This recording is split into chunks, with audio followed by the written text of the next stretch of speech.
Hello, my name is Heather Cheng. I'm an associate professor of medicine and oncology at the University of Washington and Fred Hutchinson Cancer Research Center. And it's a great pleasure to be with you today. The topic of my next 30 minutes is going to be about what's new in prostate cancer treatment. So here are my disclosures. All right, and here's the outline of what I'll cover today. So I'm going to begin with an overview of prostate cancer disease states, since many of you may not think about this all the time like I do. And then I'm going to move into talking about PARP inhibitors, as well as pembrolizumab, and then a new drug that I think is really exciting in prostate cancer, which is difficult to say, but is called, the generic name is bupivacaine tetraxetan, also known as Pluvicto. And then also give you a flavor of some of the new treatment combinations that are coming in the pipeline. And then I'll briefly talk about the PROMISE registry and then end with some summary and take-home points. So here's an overview of prostate cancer disease states. And from the left side, you can see that it begins with early detection and screening for people who may be at high genetic risk for prostate cancer, but who do not yet have prostate cancer. I'm not going to cover that today, but suffice it to say, this is also a really important area. And I think for prostate cancer, we're beginning to make headways and kind of trying to catch up to breast cancer and ovarian cancer screening. Then if we move to the middle, it's men who may have a diagnosis of prostate cancer.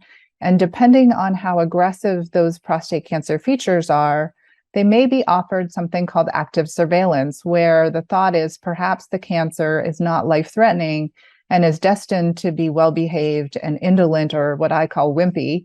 And those patients could safely have their prostate cancers followed and avoid the side effects of treatment. On the other hand, if their cancer has features that we think may potentially be aggressive enough to threaten their life, then we definitely want to be thinking about definitive treatment. And this would be for curative intent. And this is patients who might be considering surgery to remove their prostate or getting radiation, sometimes given in combination with testosterone suppressing medications, which we also refer to as ADT, or androgen deprivation therapy. And then as a medical oncologist, most of my patients are actually in this far right side, which is patients who have more advanced disease that is not curable, but is very treatable. And these are broken down into further subgroups, which I won't go into a lot of detail, but basically boil down to, can you see it on scan, or can you not? Can you only see it by PSA, prostate-specific antigen, which is a blood test that helps us track the activity of prostate cancer in people who have a diagnosis of prostate cancer? And or can you see it on scans, and can you see evidence of its by PSA in the blood? And those two kind of help us distinguish kind of the later disease groups, as well as how many prior treatments have patients received, and are they sensitive to testosterone suppression, or do they need more treatment beyond that? So that's a framework, and hopefully that gives you some organization for what's to come. And just also by way of introduction, the various team members who are part of the care of patients in these various disease categories are urology and primary care, thinking about early detection, urology, radiation oncology, and then medical oncology in this middle state. And then, as I said, medical oncology and then radiation oncology are more heavily involved in the sort of more advanced disease states. Since I focus most on advanced disease as a medical oncologist, I'll just start here by saying a lot of what we know about prostate cancer and genetics at this time is really sort of propelled by data that came out in 2016 in the New England Journal of Medicine, led by Colin Pritchard, Pete Nelson, and others on an international collaboration. I was fortunate to be part of that. But one of the really big findings that had not previously been recognized is that men with metastatic prostate cancer, cancer that is spread outside the prostate, about 1 in 10 of them have an inherited mutation in a DNA repair gene. And these are genes that you all are very familiar with being part of the FORCE community, genes like BRCA2, BRCA1, CHEK2, and so forth. And so this was really huge information for the prostate cancer community, and really propelled some of the subsequent innovations and advances that I'm going to talk about next. So in this particular study, there were almost 700 men unselected for their family history, only based on their fact that they had metastatic prostate cancer. And 12% of them had inherited cancer risk mutations that represent autosomal, known or suspected autosomal dominant cancer predisposition. So other studies have validated this. And so in this advanced metastatic setting where there are visible signs of cancer that is spread outside the prostate, the proportion is about 10 to 15% approximately. It really depends on the population that's being studied. And then in the sort of localized disease setting, it's approximately 5 or 5 to up to 10%, close to 10% if it's a high risk localized disease population. So definitely, at least in the group that we want to be thinking about definitive treatment or ongoing treatment, this is something that's really important for patients to be aware of. Here is a visual overview of the treatment toolbox for advanced prostate cancer. I've talked about this before, I think, in past years, but this toolbox keeps growing, which is really exciting. And, you know, every year I get to add new things to it, which is also really gratifying. And I won't have time to go through all of these details line by line, but the point of this slide is really just to show you that even for patients with advanced prostate cancer who need ongoing treatment for their prostate cancer, there are really a lot of nice treatments in the treatment toolbox. We prefer not to need these, of course. We'd much rather people get cured with their prostate cancer, but this is hopefully a source of reassurance that there are options and more in development. And then for this audience, I'd really like to highlight this sort of what I call the precision toolbox, the sort of fancier toolbox that exists for people whose cancers are in association with genes such as those linked with Lynch syndrome and have cancers that have microsatellite high or mismatch repair deficiency. Pembrolizumab is an option. And then the PARP inhibitors, including rucaparib and olaparib, and soon I think the others that are in development for prostate cancer. And then chemotherapies that are cisplatin based, like carboplatin, which we typically don't use in prostate cancer, except in certain circumstances, such as when there's presence of a BRCA1 or BRCA2 or homologous recombination DNA repair deficiency and other special circumstances. So this is really to say there's a lot of tools in the toolbox, and then some additional tools for people who have mutations of interest, such as the BRCA1 and BRCA2 and Lynch syndrome genes. So this is another way of looking at it. So DNA repair defects are really important in cancer, and in particular, the genes that I was talking about earlier, homologous recombination, those involved in homologous recombination repair and mismatch repair. And this is sort of a cartoon that shows you kind of DNA and the different types of DNA mistakes that can be made. And then the different repair mechanisms. There's different, I think of them as quality control teams that are really critical for maintaining the integrity of the DNA from cell to cell. And when there's a problem with this, in genes that many of you're familiar with, BRCA1, BRCA2, PALB2, and then over here, the mismatch repair genes, they lead to specific weaknesses in the cancer, the Achilles heel, let's call them, which gives us treatment opportunity. So here are those targeted therapies, again, shown below. So for homologous recombination deficiency, PARP inhibitors such as rucaparib and olaparib, and platinum-based chemotherapies, and then the immune checkpoint inhibitors. In prostate cancer, we can use pembrolizumab, but there's others that are in clinical trial development as well. And I mentioned earlier the special toolbox for the genes that also are in association with BRCA2, BRCA1, MSH2, MSH6, and others. Okay, so let's go into a little bit more detail. For advanced prostate cancers that may be Lynch associated, pembrolizumab is an option. In May of 2017, the FDA approved pembrolizumab for cancers that include prostate, but including other cancers that have microsatellite instability high, or that have mismatch repair deficiency and who have no other treatment alternatives. In prostate cancer, we know that the prevalence in the general prostate cancer population is about 3%. And of these, over 20% have Lynch syndrome. And they do have response to checkpoint inhibition, such as pembrolizumab. So that's an option. And then for PARP inhibitors, this audience is probably very familiar with this class of drugs from the experience in breast, ovarian, and then more recently pancreatic cancer. But there is this concept of synthetic lethality, which is if you are missing the function of, for example, BRCA1 or 2, then your cancer cells are much more dependent on other pathways that can be inhibited, such as through PARP. And when you then take out two different pathways, the cells have a difficult time compensating and often then die, which is, but the healthy cells are not as affected. So here's data using these agents, in this case, olaparib in prostate cancer. So here's the phase 3 PROfound study, which shows that olaparib may work better.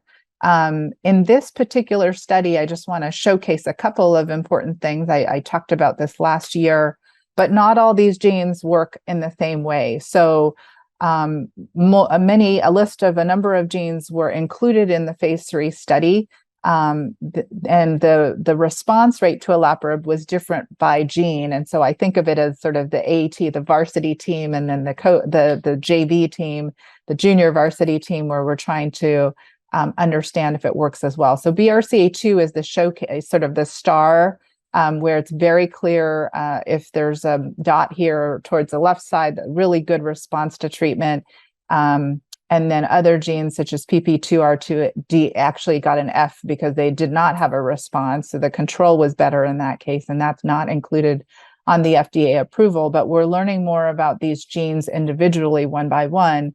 And BRCA1, for example, does seem like it has benefit, but it does cross this line. And so it may be that there's more to learn about BRCA1 and also ATM and CHEK2, CDK12, and others. So the point is, we have options, but we're really trying to learn how to be even more knowledgeable and strategic about this. And that's the point of my next few slides of how do prostate cancer associated with other gene mutations respond to PARP inhibitors. And in this case, this is a figure from a study looking at rucaparib, and basically gene by gene, we can observe that in this particular paper from Abida and al., that rucaparib was a little less effective for prostate cancers associated with ATM, CDK12, and CHEK2, but other genes such as PALB2, BRIP1, FANK-A, and BRAD51B may have more benefit, although the numbers are pretty small. So overall, as a field, we need more experience and other ways to measure individual players or genes. We need more stats. We need more statistics from different games. We need to look at their training camp performances, statistics in terms of like batting average. The analogy I give is like batting averages, first serve percentage, first down, so forth. We need more data to be able to do better. Okay, this is, I think, illustrating that point of really understanding individual players in order to improve our gameplay. And as we do that, we may begin to be able to, for example, use some of these really effective drugs earlier in the disease state. So there's already clinical trials underway using PARP inhibitors in, for example, biochemical recurrence or in the localized disease setting, for example, and then trying to incorporate this also in early detection and just being a little, more thoughtful and incorporating new knowledge as we go. So that's, I think, really some of the exciting promise of what we're trying to do overall in the field.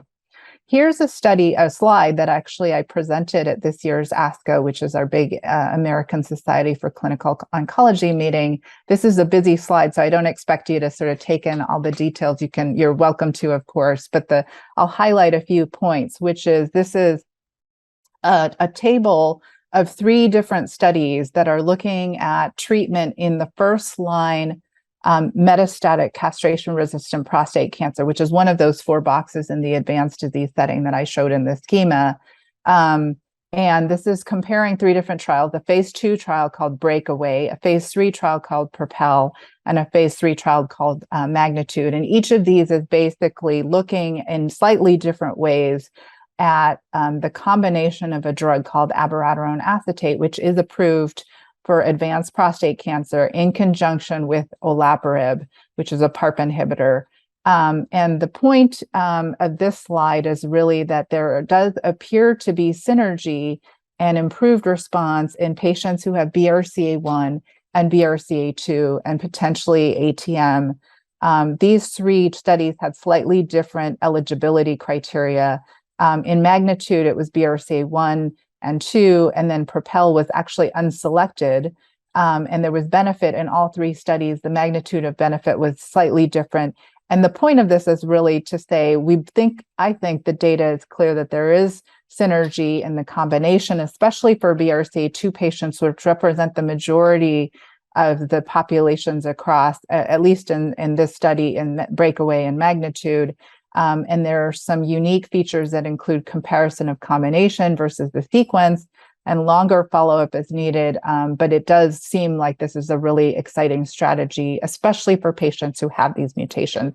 And we're still learning about sort of the relative response in some of the other genes. And that's illustrated by this next slide, which is, again, the point being gene by gene analysis. And now we're focusing on the phase 3 Magnitude study, which was niraparib with abiraterone acetate and prednisone in patients with this advanced state of prostate cancer and who have homologous recombination repair gene alteration. So they're listed here: ATM, BRCA1, BRCA2, BRIP1, CDK12, CHEK2, and so forth. And really, I think the movement in the field is really to try to understand the response of each of these genes on an individual basis rather than lumping them together. So in the past, we've done that in part by necessity, in part by just trying to get trials done. But as we get more data, we'll really want to be learning about each gene individually in the context. And that's kind of one of the next frontiers that we're working on as a field, hopefully together with you.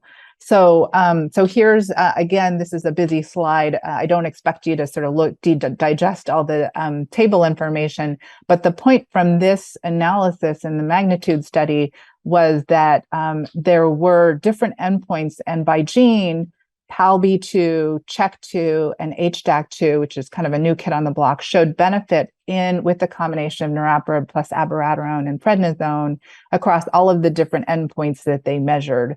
But CDK12, for example, did not, and ATM kind of had mixed results. So we're sort of trying to understand the nuance of ATM in this context. And then BRIP1 and FANK-A did seem to be so, but it's possible they were clustered together with a Fanconi group that included PALB2. And so is it possible that, PALB2 is the real responder? And if we lump these 3 together, that one is kind of carried by the strength of the PALB2 is carrying the others. We will only know this with time as we keep gathering more data together. So the point of this slide is, this is great. Let's keep going and really begin to learn about each of these genes on an individual basis. This point kind of makes that same, illustrates the point I was just making, is that as we are getting more and more clinical trials that are looking at these individual biomarkers, we'll be able to assemble this data more. And this is really exciting. We'll be able to then be more effective in our decision making and understand where the successes are and where the places are that we can do even better. So really briefly, I'm going to mention also that in this box here, which is metastatic castration-sensitive prostate cancer, there are some new studies that are changing kind of the options in terms of standard of care. And these are triplet therapy, which means at the time a patient may be diagnosed with cancer that has spread outside the prostate. They have new metastatic prostate cancer. There were 2 phase 3 studies that showed that in some patients we should be considering testosterone suppression, docetaxel chemotherapy, as well as abiraterone. or androgen deprivation therapy, that's testosterone suppression, docetaxel, and darolutamide. So both of these were positive studies and have added to standard of care options for the right patients. And now,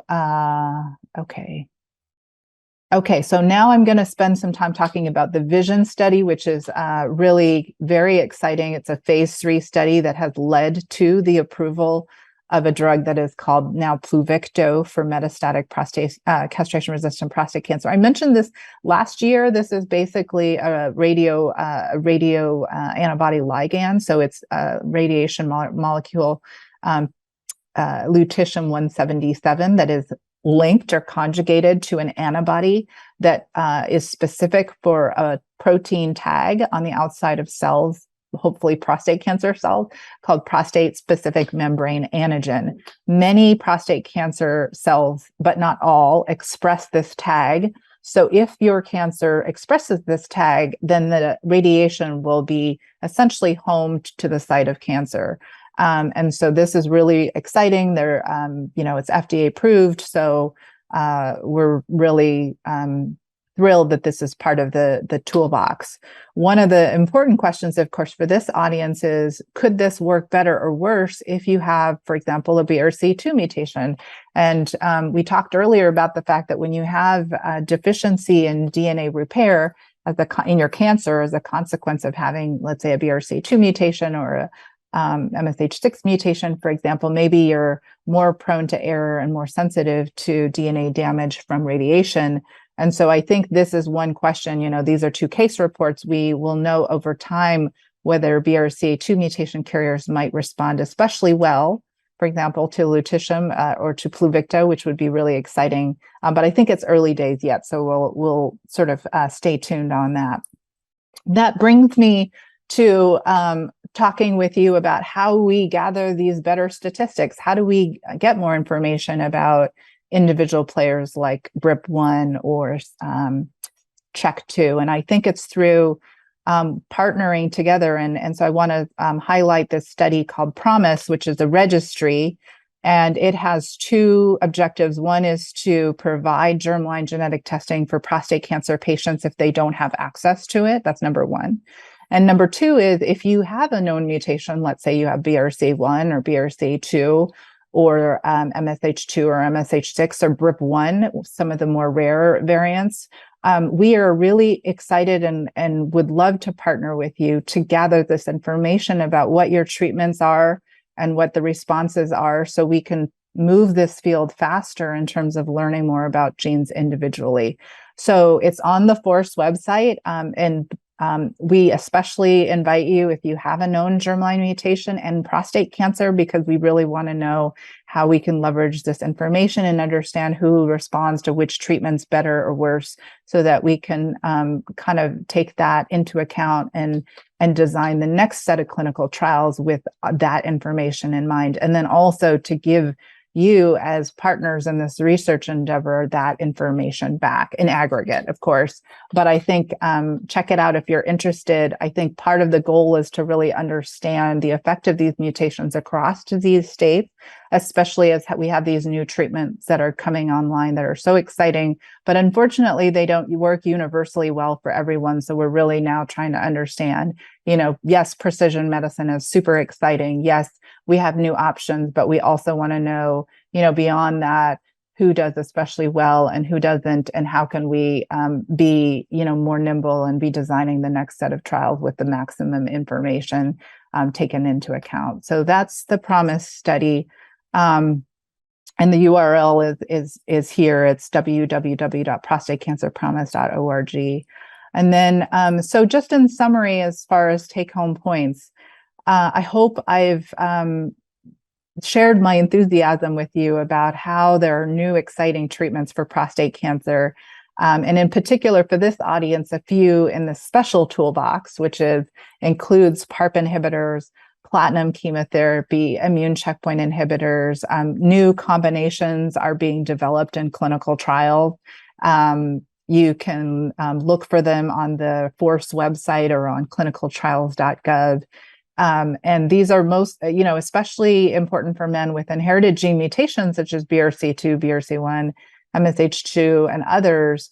And now we're beginning to explore some of these really active agents and exciting strategies in earlier disease states. So in biochemical recurrence, or even prior to surgery, for example, to improve the surgical outcomes and the likelihood of cure, much as we do for breast cancer, ovarian cancer, and pancreatic cancer. We don't always do that for prostate cancer, but I think for the right patient population, if we know this early, we understand the molecular weaknesses of the cancer, we can leverage this for better outcomes. So I'm really excited about moving some of these earlier so that people don't need the advanced treatment toolbox, so that they're cured and don't, and do well, and don't need what I have to offer at the advanced disease state. So the standard toolbox for men with advanced disease is growing, and may also be very effective. So another point is really we shouldn't avoid any treatments pending more knowledge about individual response, for example. And the newest kid on the block that we're really excited about is the Pluvicto or lutetium, also called the vipivitide tetraxetan. And so that's something to just be excited and keep tabs on. We need more knowledge about individual genes. We need more about the teams, the players, the stats. And I think we can do that faster if we do it together. And so, learning about each of these genes individually is going to be really important. So please consider participating in the Prostate Cancer Promise Registry. If you have prostate cancer, if you know someone who has prostate cancer, to partner and learn together about long-term treatment outcomes, and talk to your team about clinical trials, because even with all of the advances we've been making, we always want to do better. And we can really do that by doing clinical trials. And sometimes there are registries like Prostate Cancer Promise where you get you get the treatment you would otherwise get, and we're just capturing the information and trying to put that together. Or it's a new treatment strategy, regardless, and you can decide what's right for you. But definitely think about clinical trials and look for them, because that's how we make progress happen even faster. So here's a shared vision. I like to always end with this because this is what I kind of think about big picture. If I take a really big step back and say, on this left side are 10 men with advanced prostate cancer. So those are the men that I see in my clinic as a medical oncologist. 1 in 10 of them has the germline mutation in a gene like BRCA2, BRCA1, PALB2, CHEK2, MSH2, for example. Their relatives, we want to make sure they get cascade testing. I don't need to tell this audience about the importance of that. And then make sure that every individual in that, relative has options, if it's appropriate, for tailored screening, for risk reduction, for early curative treatment strategies. We want to be changing the natural history for relatives, and really have options at every single stage of all of these stages. So from early detection to active surveillance to definitive treatment to the advanced disease toolbox. That my hope is that for the field, we change things so that people are more at this stage. They're cured. We find the cancer early if it's going to happen. We take action. We throw our best strategies at it, and they never need the advanced treatment toolbox. I would love nothing more for that to happen. And I think that's a lot of what our goals are together. So I'll end with my final point, which is that efficient learning and integration of genetics and prostate cancer clinical care can really be a force multiplier against cancer. And I hope I've shown you that it's both in the advanced disease setting for prostate cancer patients, moving earlier, and then really with an eye to family members. And many of you may have breast and ovarian cancer, or have family members that do and not prostate cancer, but we got to remember the men. So don't forget about them too. And thank you so much for your attention. I'm so glad and honored to be here with you today. Thanks.